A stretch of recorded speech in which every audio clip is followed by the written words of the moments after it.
Hello, welcome to our weekly live. Today, we are talking about the rules and we're playing a game to see whether or not historical romance has a hard rule or some of these rules are meant to be broken.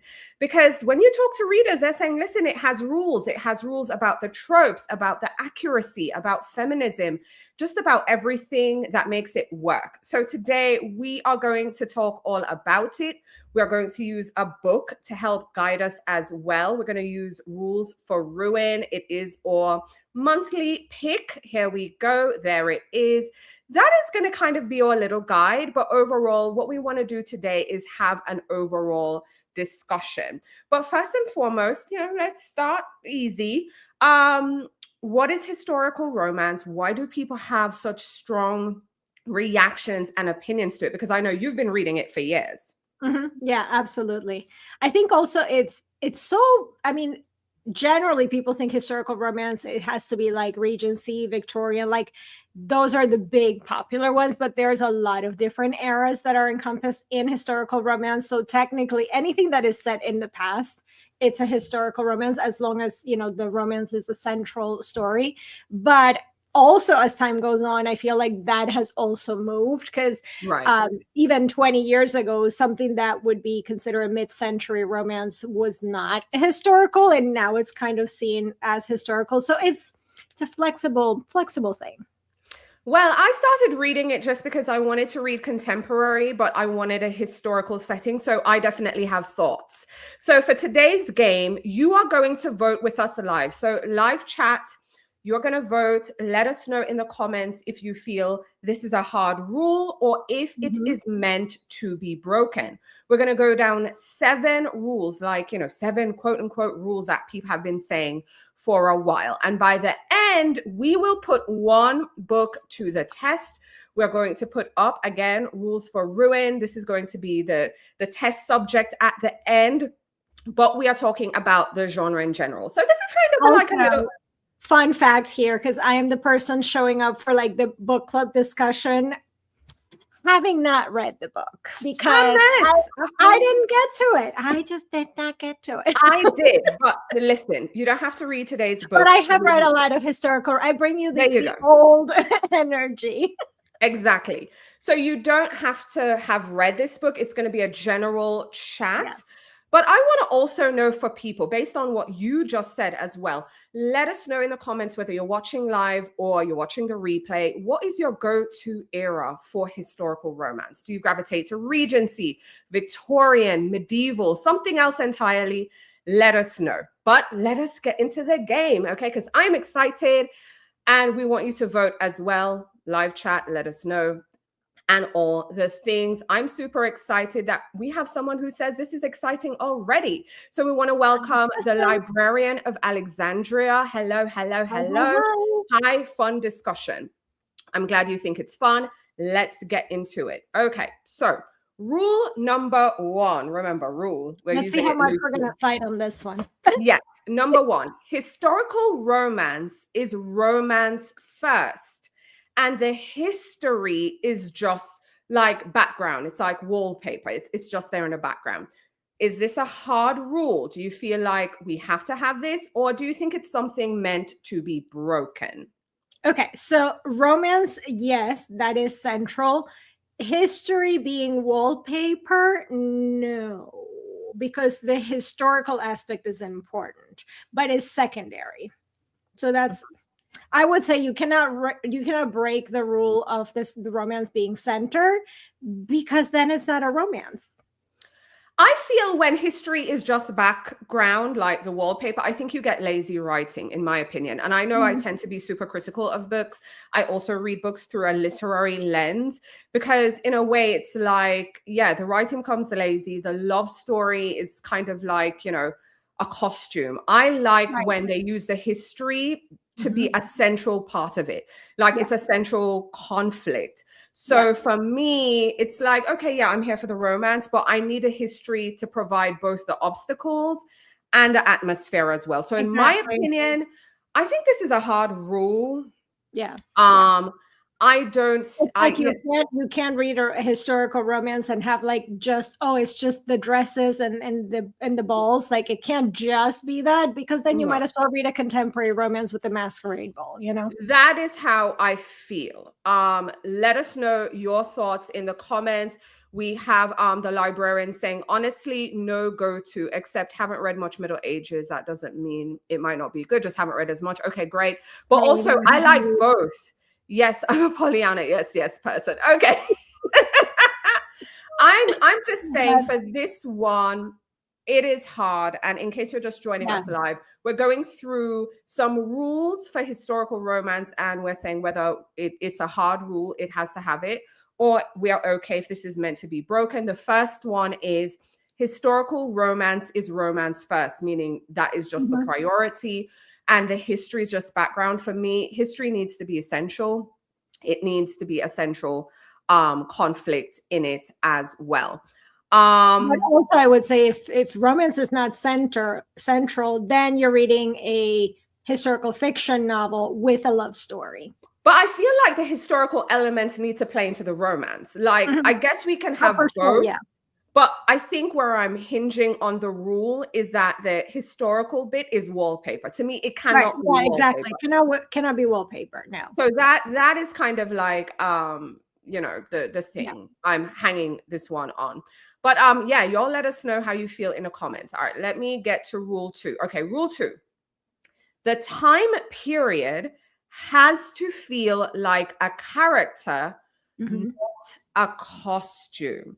So the time period has to be a character, not a costume. How do you feel? I feel like that's a hard rule because it plays into what we were just saying, that the setting is important. So in base of whether, you know, what were the customs, what were the things, what was it about that time period that was causing the conflict or that was creating the scenarios that our characters have to face. So I think that is important, and it should make you feel like you are in that time. So obviously, again, going back to what I was saying about the eras, if you're reading a medieval romance, there are certain things you're expecting to see in something like that versus a Regency. So like it does need to feel alive.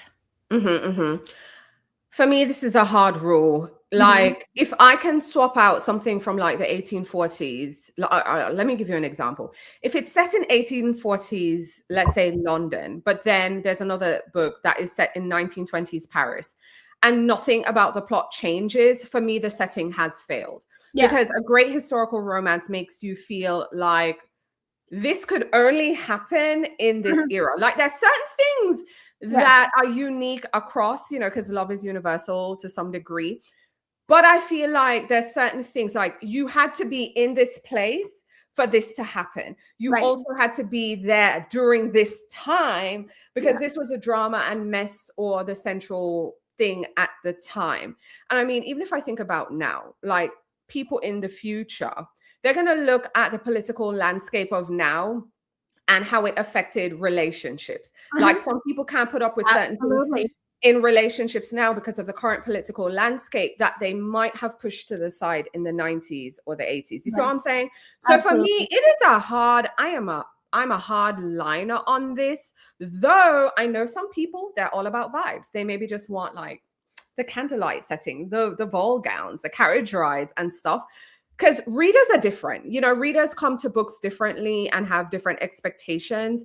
But again, for me, if the setting ain't there, then I mean, what are we even doing? And also, I feel like a little tidbit on that is I know a lot of authors right now are revising their books when they republish them. And in a lot of senses, they like to update them. So I actually have a conversation coming up tomorrow on the podcast with author Kate Baxter. And she is republishing her paranormal romance, which was from like the mid 2010s.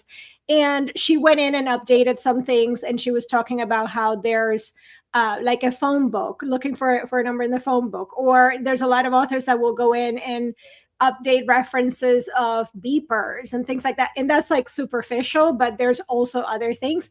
And I feel like in some ways, I hate when we lose that because that is that is it's almost like a time capsule. You know, you're reading Boom. older books for the time capsule. Like, I Exactly. love being able to look back and be like, oh my God, you know, that's how things were. And if we just keep updating them for a current time, we lose that.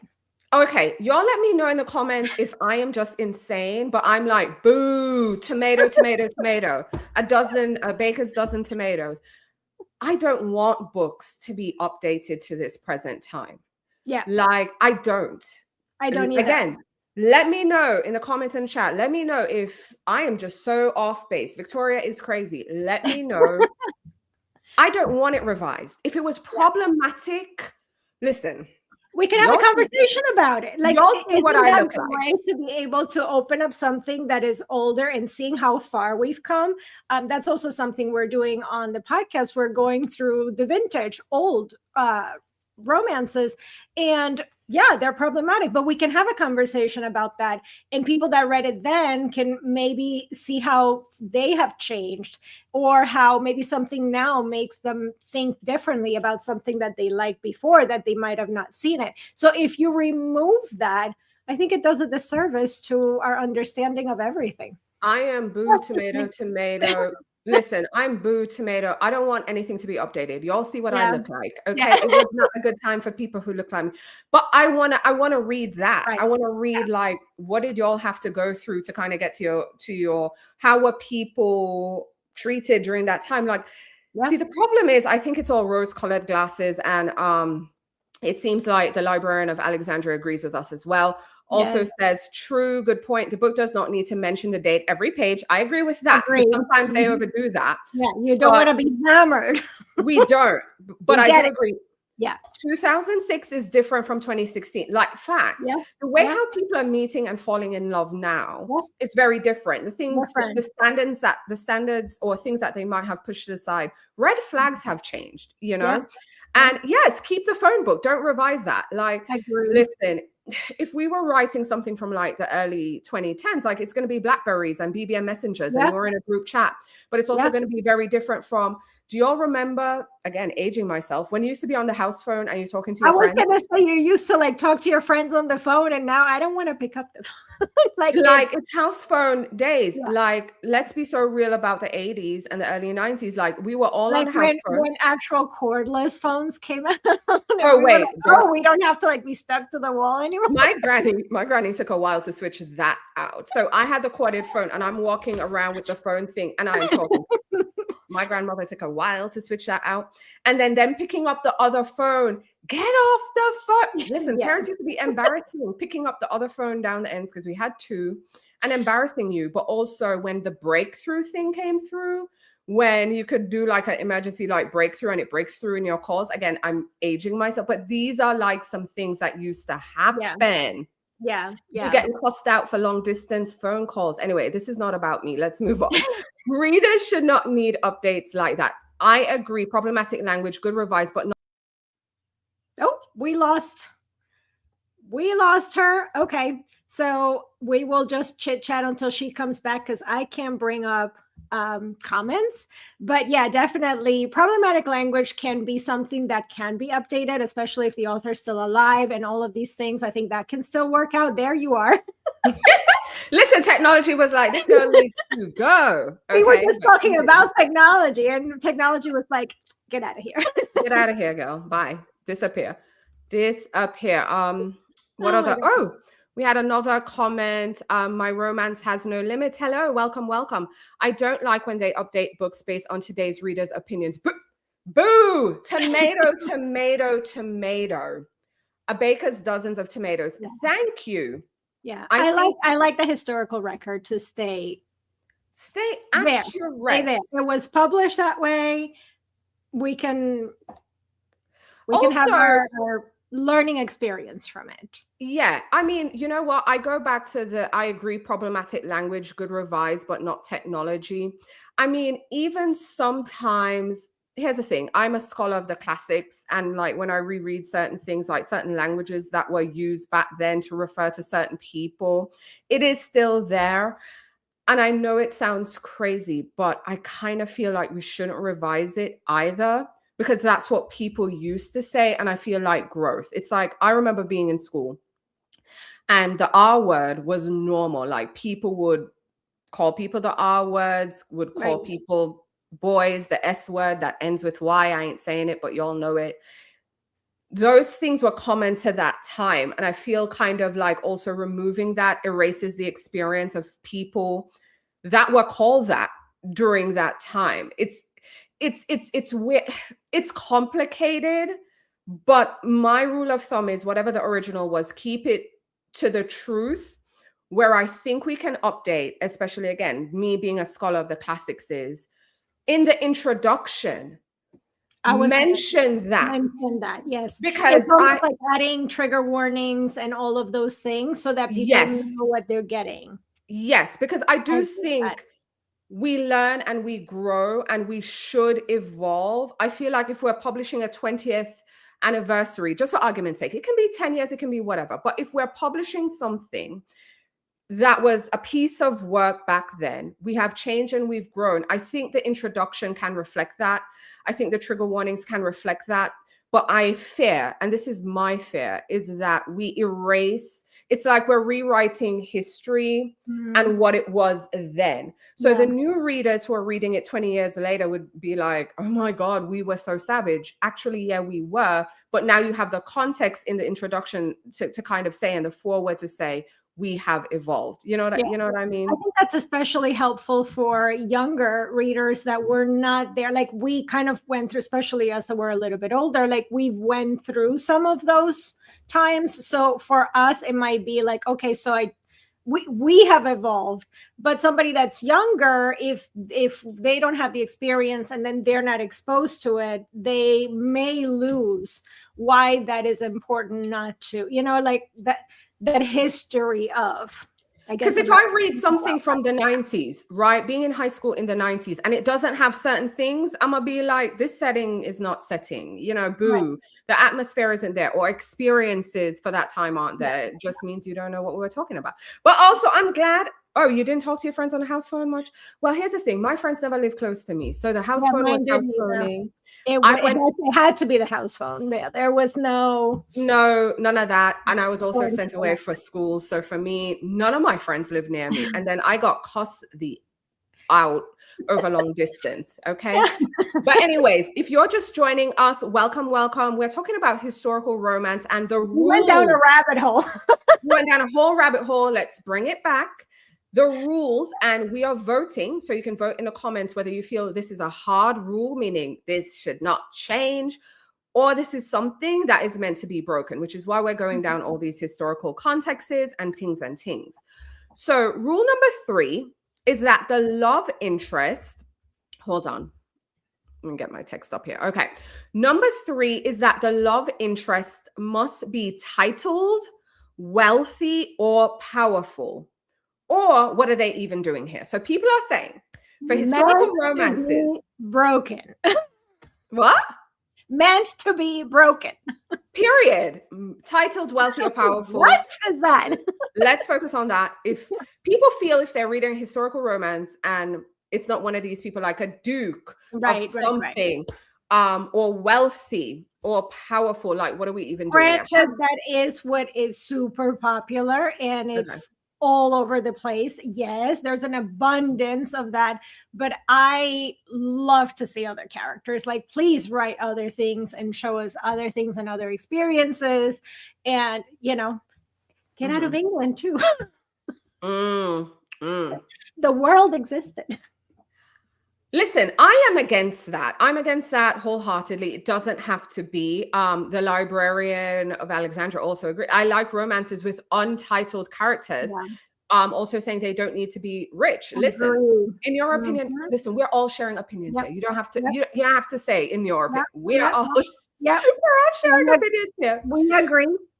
Here's the thing. For some, I can see both sides, but for me personally, it is a hard no. I think this is meant to be. I hate the Duke default. For me, it's exhausting. The titled person, the wealthy person. For me, the most interesting like tension comes from like someone who has earned power. Personally, I love earned power. I love earned someone, instead of like someone who's inherited something or born into something. I like to see someone go away and, you know, come back. I think that arc works. You don't have to be wealthy. Sometimes it's finding yourself. I don't know, that works for me. I also like people who lose everything and start over. I don't know what that says about me. I like that. I like challenges. I do like that. However, because I did see a comment online where like they are saying the whole point for them is a power imbalance, meaning a duke, a lord, an earl, social position creates the stakes. I don't need that to be the But stakes. I don't think necessarily every, like the majority of the historical romances with a titled person, that usually doesn't translate into a power imbalance in the relationship, Right. majority speaking. Not necessarily. Yeah, I agree. Ooh, my romance has no limits. We are agreeing. Self-made men are my kryptonite. Listen, give me that. That is my favorite. That is my absolute favorite, you know? And especially if we're gonna like have a historical context, it's often gonna be like a soldier, someone who went off, a mariner, which was like a big deal back then. You go off on some ship and some stuff. For me personally, yes, you know, I'm definitely here for the self-made. Yes, I love the self-made. The librarian of Alexandra said, "Yep, love Tom Severin from Clay Pass." You should know. Yes. Love. I mean, all of Lisa Kleypas' heroes, but yeah, she does write a good self-made man too. Yes, I love that. I love that. Okay, next rule that we're voting on. So let us know again. So far, we're agreeing. You know what? We are agreeing.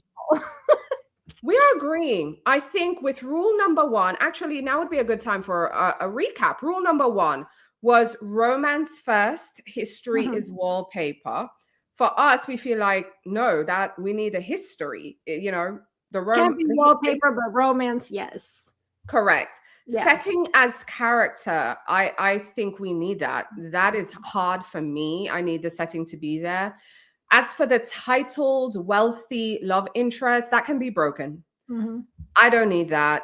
Just break that one. For me. Give us variety.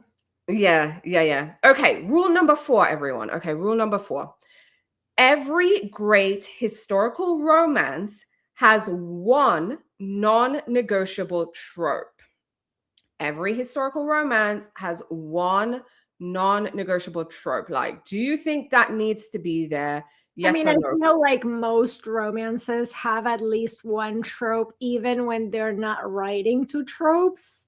So okay, hold on. That is a non-negotiable. Just because it will naturally be there. Okay, so that is a hard bet. You need that. However, what is the trope that is non-negotiable for you, but also the one that needs to be retired immediately? So 2 tropes.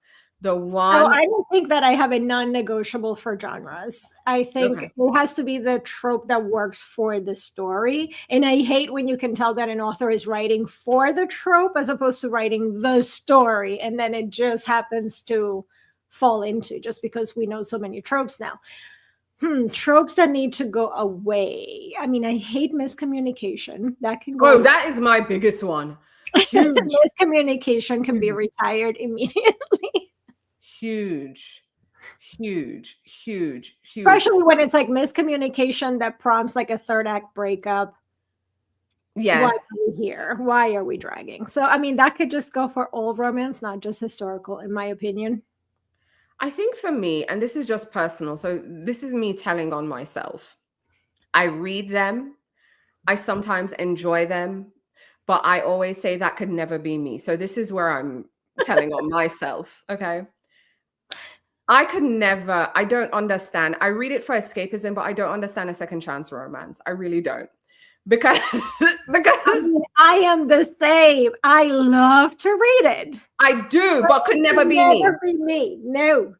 But in terms of historical, I think I could do with catnip to read it. Yeah, I think for me, you know, the protector bodyguard dynamic, Mhm. that one. No lies. The You don't like reformed. that?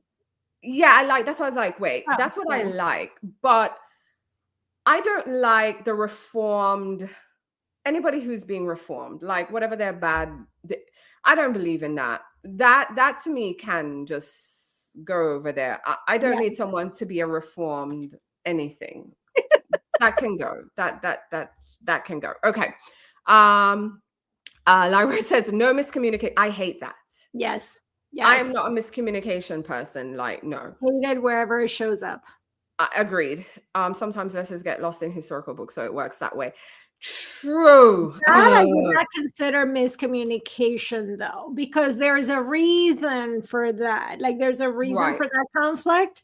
So I would almost not even categorize it as miscommunication. That would be a plot point more so than How do miscommunication. you feel about marriage of convenience? As a I do like it. I mean it doesn't make sense. I don't know how much this happened historically. In my mind doesn't make sense, but I love to read it. I like the marriage of convenience I for love to read it. historical. I Yes, do. especially for historical. It makes way more sense in historical than for contemporary. Yeah. Yeah. Oh, I think the word wicked is used too often. It's Mm, build up and then turns out the character was say, yeah, yeah. I don't like that either. Yeah. It's just Agreed. yeah. That's true too. Yeah. Yeah. Especially also like when you were talking about the reformed rake, for example, so many of the historical heroes, they're like, oh, this is a rake, this is a rake, this is a rake. And really, No. like, they weren't really rakes. How do you feel about enemies to lovers being overused though? Oh, super overused all over the place. I like to read it, but also a lot of times they're not really true enemies to lovers. If you're No. not going to write true enemies to lovers, and I feel like you just wanted your sales copy material to say enemies to lovers, and you like tried to put that in there. Yeah. So yeah, it's a little bit overused. Oh, I love this comment. I vote for Mr. Darcy. Like stropping all his story. Yes. Okay. Speaking of which, did you watch the teaser? I keep calling it trailer, but the Yeah, teaser yeah, it's not for even. yeah, we did that live, I think 2 weeks or 3 weeks Yeah, back. Or reaction. You really need to check that one out about is there Darcy was there Darcy? was a hand flex in there. I think there Yes, was. Yes, yes, yes, yes. yes. Don't like Spoiler alert: Darcy is not Darcying. seeing. Yeah, Just yeah. We gonna we say. we did a reaction video for that one. Also don't like enemies to lovers. It's often dislike to lovers. It's true. Yeah, It's yeah, like true. sometimes it's barely just like Mhm, intolerance, or like maybe they didn't really know each other and thought they didn't like each other, but mhm, really mhm. it's just because they never hung out. Agreed, agreed. All right, let's move on to the next rule. We're at 5, rule 5. We have 7. Rule number 5. Now, this is the one I see people fighting when it comes to social media, okay, on this I have one. a feeling I know which one. Maybe, let's see. Rule 5. If the history is wrong, the book is broken. Like I see people fighting about historical details and stuff like that in historical romance obviously being written today. So if the history is wrong, the book is just broken for them. How do you feel about historical accuracy? Ooh, was Well, it what you actually, thought when I said people are fighting yes, about it? Is 100%, because people have been fighting about that in historical romance for decades. And I feel like there is a place for some historical accuracy, sure, but I don't think we read historical romance to like read a history book. So like there should be some liberties that the author can take in order to deliver a good story. I don't need the worst parts of history hammered on in every historical romance just because that sure happened.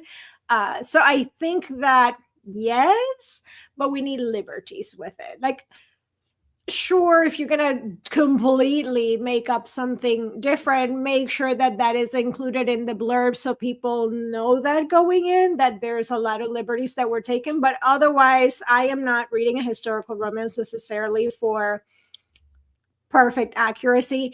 But a lot of people have strong opinions, down to even on a scene in a book where they're like undressing, down to like how many buttons, and was there buttons over here or over there, like down to that much historical accuracy, like that's what they want.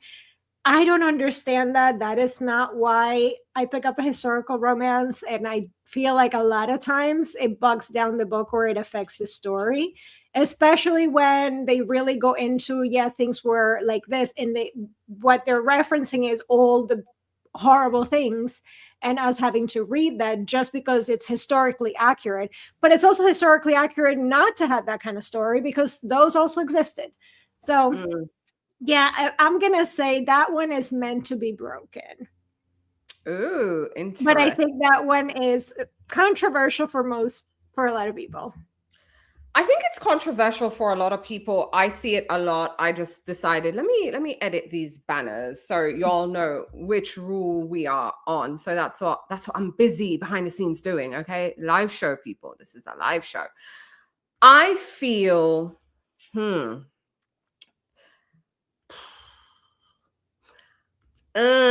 See, here's the problem. I'm gonna blame the authors for a second right now.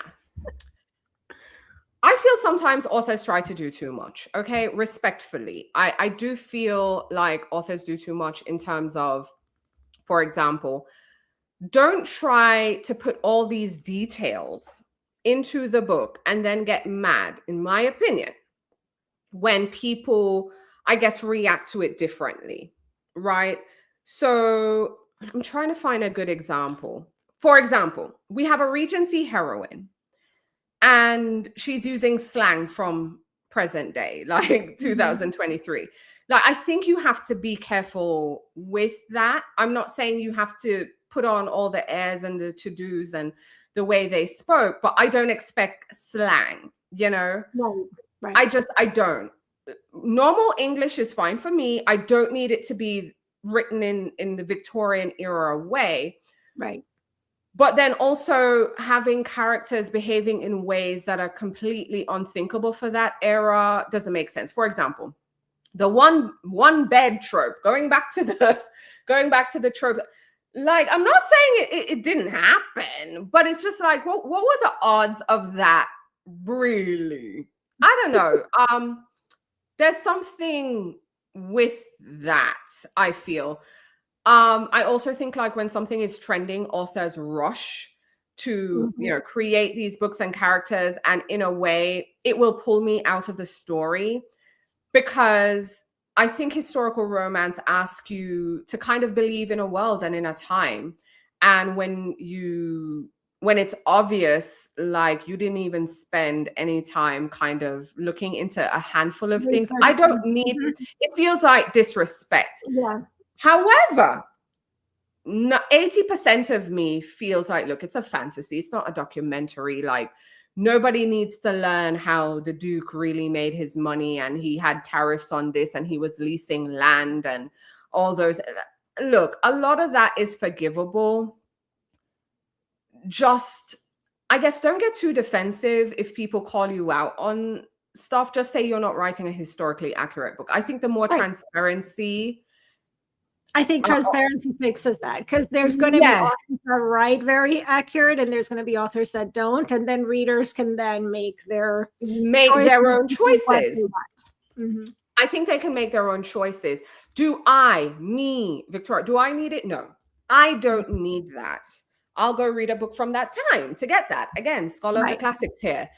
So I don't necessarily need that. But I think when authors try to do too much, I think that is a problem. And you can sense like they're stuffing it with certain things. And I'm like, but you didn't do the research though. This is not Yeah. accurate for this time.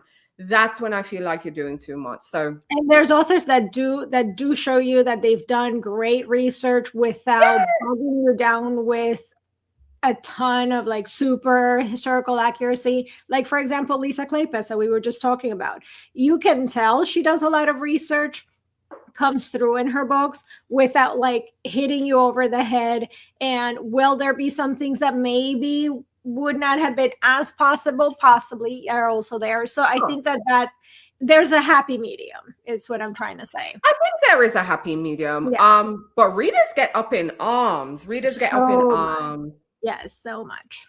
I'm just team don't do too much. All right. Less is more. I've always felt that with books. You know, when sometimes you read a book and you're like, listen, we could have done with less pages. We could have done with other things. Yeah. That's kind of how I'm getting here. That's how I'm getting here. Okay, let's see what's going on. My romance has no limits. Historical accuracy is a must. As an European, it's important to me for some reason. Facts also bring more to the story. Authors don't need to dig too many facts for it. That I don't think they need too much historical facts for a historical romance. Correct. Which is where I'm at. So sometimes when you get those books, I feel like they're just stuffing and doing too much. And then a lot of the detail gets lost in the sauce. Yeah.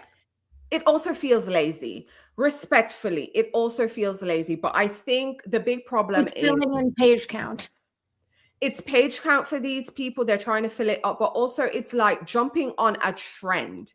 And I can always tell, like, okay, this was a hurry come up book. Like, as of recording right now, the biggest thing is cozy fantasy. We're going to see all kinds of people rushing and pushing and squeezing that through, because that is the thing when people aren't really paying attention to the time. So anyway, I think it's not too much to ask to not give me a Regency or a Victorian or, you know, someone from, you know, the Tudor era. Just, you don't have to be giving me present day slang. It is not that hard. And behaving in ways unthinkable. Like, no. Agreed. You're gonna be hanged. Yeah. Off with her head. Sorry. Okay, all right, let's move on. Let me scroll to my notes. Give me a second. Okay. Okay, next one. So, number 6. Let us know, how do you feel about politics? So, rule is political plots and social causes ruin the romance. Political plots and social causes, which the social, especially back then, was tied to the political. So do you think the politics of the time ruin the romance? Is it a hard disagree. Okay. I don't think they ruin. I think we're talking about history and all of these things and exactly what was happening at the time. We have to talk about those things. We have to talk about what were those characters, and especially because historical romance, we're telling a lot of stories, especially about women and people that were oppressed in some ways. So for real, why are we not talking about politics? Because those were the movements. So it has to be in there. And I feel like not having that in there is it's defeating the whole purpose, because everything back then had to, I mean, even now, but especially then, like the stakes were so much higher. Like, how are we not going to talk about the 1800s and women's rights and all of these things? Like, it has to be there. I think so. I think it has to be there. Yeah. For me, and this is what I saw online. People were saying that when it's for them, when the historical romance starts feeling like a history lesson, and but the kissing and the love and the romance is aside, they check out, and they feel like the political messaging can feel preachy. But for me, I need that. I need that social commentary. I think the book loses what made it a romance in the first place. Yeah. If these odds, again, going back to what we were saying earlier, if these odds, the stakes aren't there, you know, then it completely removes what makes, for me, the romance a romance. I mean, even if you want to pick something light and fluffy, with the social class difference that we were talking about earlier. It wasn't light and fluffy back then. Now we can say it's light and fluffy. But then also when you think about like during the what's the word, the suffragette movement, you know, which by the way, or book that we're going to get into in a bit, Rules for Ruin, we have an undercover suffragette, you know, people who need reform of certain things. It's just I need it, because to me it also creates great obstacles, you know. A woman who without going necessarily right at the politics of it all, like everything there has those stakes anyway. Like going back to class difference, that is in some ways also at that time, how are you talking about that not being political? Like there is a class difference, that there's social structures, there's political structures that are pulling them apart. So like, how are you not talking about that? That has to be part of the conversation in that story. I agree. It's like women not being able to own property, right? So now she has to hurry up and get married, basically. To or like some long lost cousin inherits the title, and now they're the ones basically taking care of this woman, and she has to, you know, they want to marry her off and whatever, and she has no say. Like, how is that not political? Like, why are we pretending like that is not political? People gonna people. That's what I'm gonna say. But I've noticed that was a big conversation online, is that people, it definitely is, yes, they don't want the politics, and I'm just like, I need the politics. Let me see the comment. Everything is politics, by the way, FYI. The librarian of Alexandra says, nope, love romance with politics. Alyssa Cole historical trilogy is about spies during a war and finding love. Yes. My romance has no limits. Agree. Love politics in romance. It enhances the experience and the connection to the character's struggles. Yes. And yes, we need this. I'm glad you all are, you know, we're all one band, one sound today. One band, one sound. I love this for us, but I do think it's important. I do find it weird when people are like, no, I'm like, are we okay? Politics, actually, you know, another big one, religion is huge. Yes. Okay. Huge. Especially in historical romance. Like, we may feel like society now has moved away a little bit from like the masses being as religious, but back in the day, huge. Back in the day, like, you're telling me that was not part of the conversation? Yes. Huge. All right, the last one, and this is another one, but this is specific to a character, is no modern women. People don't want modern women in their historical romance. So let me give you context. That is just the short thing I put up. They are saying modern women don't belong in historical romance. So for example, having a heroine, let's go back, you know, Victorian era and stuff like that, having a conscious mind that the world she's living in is mad, you know, women don't have rights and you're forced to do this and that, having feminist views. Right, that's a perfect summary. They are saying they don't want modern women in the historical romance. You can't have a woman with progressive views for that time, because that doesn't make sense to them. Is that a hard rule? It is meant to be broken. It makes absolutely no sense to me that you would not want I'm going to call it representation of women that disagreed with the status quo, because guess what? They existed. And if we're going to talk about historical accuracy, those women were there, or we would not be here today. So I don't understand that. Like, that whole point of view is so weird to me. In fact, because just over was it this weekend or the weekend before, I shared in the newsletter my list of some feminist romance, historical romances.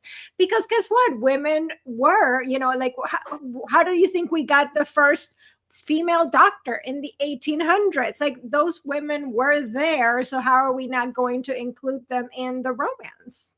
Pause. This is what I copied from online. They said it breaks the immersion of them. Because women are only supposed to be submissive. It's jarring. Yeah, they're saying it is jarring. I It saw doesn't like, make any sense to me. It doesn't make any sense to me.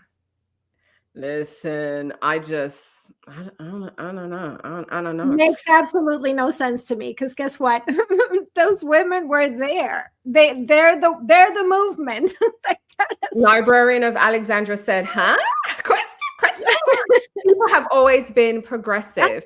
Some people think we got to where we were like somebody just snapped their fingers, honey. Yep, I agree. Listen, makes no sense. agreed. Suffragettes, yes. Mary Shelley, yes, etc., etc. These, Agreed. listen, I'm just scouring the internet, okay? And I realize like they are not fans of the modern women. Listen, my views is women have always pushed back. Period. Yes. Full stop. They've Full been stop. pushing back quietly, creatively, you know, Yeah. their little network things. Yeah. Like, listen, when women couldn't work, where do you think the cottage industry came from? You know, I give you this, you give me that, and blah blah blah blah blah. Some women did dangerous things. So yes, you had some on the down low, some found creative ways, but some Yeah. stuff were also dangerous. And I think the modern heroine isn't something odd. You know, I think it's an honest portrayal of the women who actually existed. In the words of the librarian of Alexandra, okay, how did we get here? Someone did not snap their fingers, okay? Yeah, exactly. The problem is, and this is the truth, is that these women, they existed, but they got written out of history. You know, the history books did not include these women and what they did. In my opinion, historical romance, in a weird way, and other historical books, but we're speaking to romance, is sometimes it reclaims some of this history. You know, a woman who refused to disappear isn't modern. Okay, she's just out here finally being visible. And My Romance Has No Limit says removing progressive women from history is the same as removing politic facts. 100%. Facts. And we can't have one without the other. I mean, I don't get it. I don't get it. But we are here talking about this today because let me get the book cover up, because when I got kicked out, y'all, things kind of get kicked off for me. So we are here today because of this book, Rules for Ruin. We had initially selected it and said, okay, hey, let's read this book and, you know, kind of have a key. The author had a second book called The Marriage Method. I read it. And I just kind of want to run through the rules for ruin and how all rules kind of match up with the book. So rule number one that we were talking about today, let me see if I can adjust this. Yeah. Okay. Yeah, this ain't doing it. But anyway, the rule one that we had is that history is this better? I'm testing layouts, y'all. Okay, so what they're saying is in Rules for Ruin by Mimi Matthews, I can tell y'all that it breaks the romance first history's wallpaper, because a romance is inseparable from the political stakes. In this book, for example, our main character, Effie, her mission is to destroy this one guy who is holding down women's rights, whereas the other character wants to keep this person to keep that they're trying to reform the slums, essentially. But long story short is their love story is built on opposing political agendas. So kind of going into the politics of it all. It isn't two people falling in love despite history. It is two people falling in love because they're trying to reshape the system, but they're going about it in different ways. That's what I was trying to find. Right. So it's like she's trying to advance women's rights by trying to get rid of this man. But this guy's like, no, let's leave this man in place so that we can leverage him. So I think having the history in the mix and the romance, it actually feels more intense, in my opinion. Now, that's with the really high stakes, which makes a better book. I think it makes a better book. And then when we bring up the second rule about the what's the second rule? Setting as the character. I think it really follows this one. You know, the Victorian setting, it isn't just aesthetic, it's infrastructure. So the marriage market, you know, is a political thing. Property laws, central conflict, class system. It is there, you know, both characters' origin story is really there. And through reading it, you know, we get this window into the struggles again over class and gender. So the setting doesn't support the story, it creates the whole story, because you couldn't move this story to another time. So I think Mimi Matthews did a good job with this one. The third thing we brought up was like the titled wealthy love interest. This one breaks it, but it does so in a compelling way. So Gabriel, who's our love interest, is not titled. He's not, you know, an aristocrat. He instead built his power through his betting shop. He has a betting shop business. But he still has power because he has information from these men. He can leverage these men. That's what I was telling you. The girl is trying to Effie is trying to get rid of the guy. But he's like, no, we can leverage the man. And, you know, he can manipulate little things. So he has the earned power. So who is in the comments again? My romance has no limits. Who likes a self-made man? A self-made man. Yes, honey. We are getting it in this book because it's earned power versus inherited power. So, you know, we don't have to have the Duke energy essentially in this one. You know, we get the other things. Where's number 4? Number 4 was the non-negotiable trope thing, and the tropes that we love. This one has a strong trope presence. I think it's multi-layered. There is the enemies to lovers, okay, but it's not really enemies to lovers in the way that the librarian of Alexandria was saying. You know, sometimes it's just dislike. You don't know what is going on. Where that conflict comes in is the opposing political goals that they have. There's also forced proximity in that they're operating in the same social society kind of thing. And our main character, Effie, has a secret identity because, again, she's like a low-key suffragette, you know, and power struggles and all the thing. This is a layered trope read. It's not hard on one thing. I think I know what they would probably, this is probably like a hybrid book, I would say. As for historical accuracy, right, wrong history, historical accuracy, I would say it has some of the historical accuracy. Like, I would say the legal system, you know, married women and property and the class structures, and there was social constraint. I feel this really had the historical bits down. I felt it had the good research. I was immersed. The accuracy doesn't feel restrictive either. Because you know how people are saying like historical accuracy would make this negative? No, I don't think so. And same thing for politics. The politics didn't ruin this one. This was huge. You know, the politics was great. So yeah, I think it intensified the story because one person is going to win, one person is going to lose. The politics doesn't kill the romance of the time. It gave it something to fight for. And the modern women, obviously, it's going to break the mold because Effie is an activist. She is trained to work the system, manipulate the system. Again, she's fighting for women's rights. However, she is operating with the constraints of the time. You know, she's disguising herself, you know, doing little low-key influence. This is not girl boss era, is basically what it is. Which makes sense, though. Like, that would be completely taking you out of the story if it was. But this is the way that you need to think in terms when you're reading a modern heroine in a historical romance. It has to work within her constraints. She's modern in her values, but or how she's pushing against the system. Yeah, historically, it is accurate. I will say this. I love this book. This book was 5 stars for me. Okay. It was a good, I think it's a good, solid book, y'all.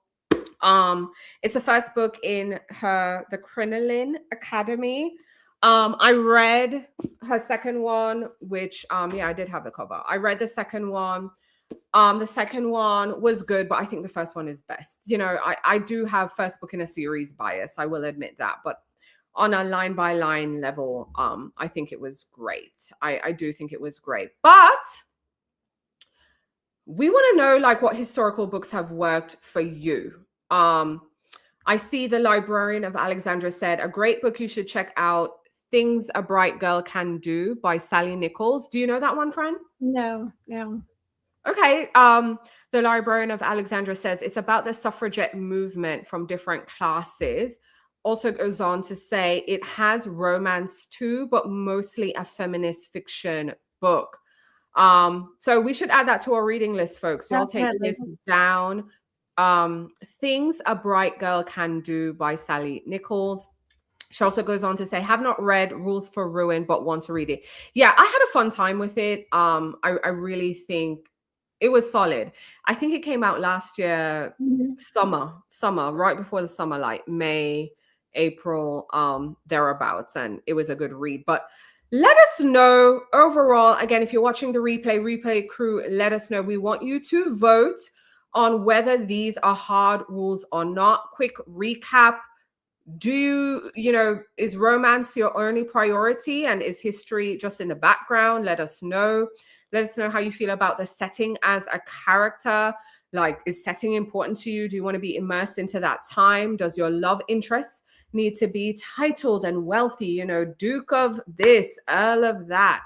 Do they need to have money, or do you want a self-made person or someone who has earned power and not necessarily inherited power?